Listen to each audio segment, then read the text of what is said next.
El reversazo a la propuesta del gobierno para fijar la base del impuesto al patrimonio 750 millones de pesos y que se mantiene en 1.000 millones como está actualmente generó reacciones de empresarios y exportadores. Dicen que esto generaría problemas en las empresas.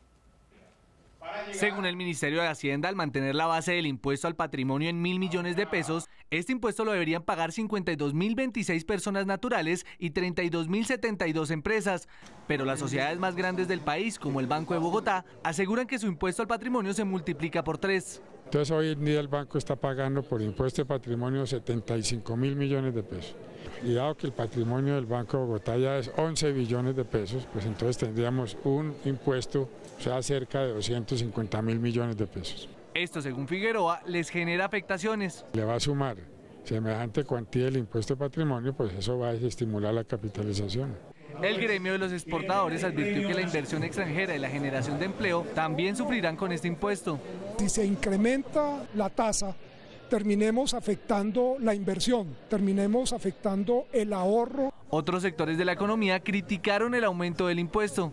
Las empresas de mayor calado tendrán un impacto sobre sus costos y sobre su productividad principalmente. Sí, a mí me parece que el impuesto al patrimonio lo que hace es ahuyentar la inversión extranjera. Según el Ministerio de Hacienda, el dinero que se necesita recaudar para el déficit fiscal de 12,5 billones de pesos se recuperará con el 4 por mil, el impuesto al patrimonio y 1,8 billones de pesos que saldrá de un plan de ahorro de gastos del gobierno nacional. El gremio de los comerciantes reunido en Ibagué también hizo fuertes críticas a la escalada de impuestos contenida en la reforma tributaria que propone el gobierno. Dice que ante la dura tributación los más afectados serán los empleados.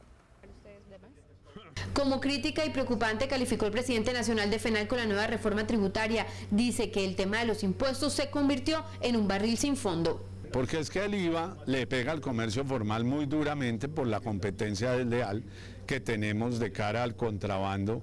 Ciudades como Ibagué, que siempre se ha mantenido en los primeros puestos de desempleo, según los empresarios va a ser una de las más golpeadas con el aumento de impuestos, pues no tienen otra salida que empezar a recortar personal. Estábamos pensando en crecer la nómina, pero ya estamos viendo, ya hemos salido de 3 empleados profesionales además, y no pensamos reemplazarlos, todo lo contrario, pensamos hacer un recorte. Además aseguran que ahora tendrán que buscar estrategias para hacerle el quite a algunos tributos. Y lo que no debería ser, ¿cierto?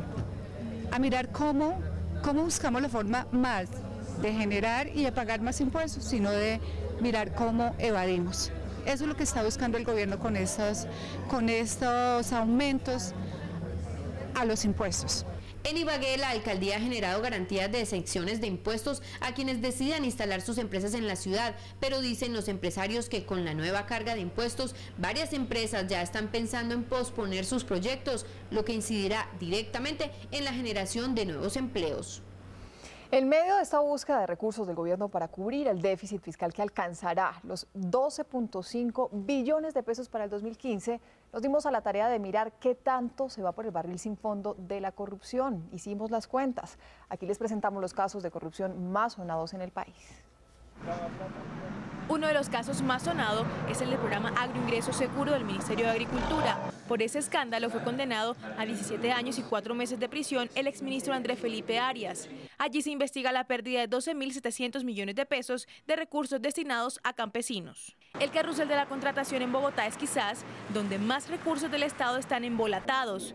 Por el solo contrato de la calle 26 con los primos Nule se enredaron más de 156.000 millones de pesos. Por ese caso también son procesados el exalcalde de Bogotá, Samuel Moreno, y otros servidores públicos. Los Nule también son protagonistas del escándalo de la doble calzada Bogotá-Girardot. Allí se investiga una falta de más de 170.000 millones de pesos. Algunos directivos de la EPS Salucop se apropiaron de 1,4 billones de pesos, que eran recursos públicos de la salud, y les dieron una indebida utilización. Siguiendo con el sector de la salud, Comeva EPS dio mal uso a 146.000 millones de pesos del Estado. En 2012, el presidente Santos ordenó investigar por corrupción a Fond de Libertad, en donde se hicieron aparentemente contratos de manera irregular por más de 1.000 millones de pesos. Por último, en Bogotá, el sistema de recolección de basuras dejó, según la Contraloría, un detrimento de 348.000 millones de pesos. Sumando estos casos, de los 4.600 que son investigados por la Contraloría, hay en entredicho 2 2.235.400 millones de pesos y los que faltan por contar.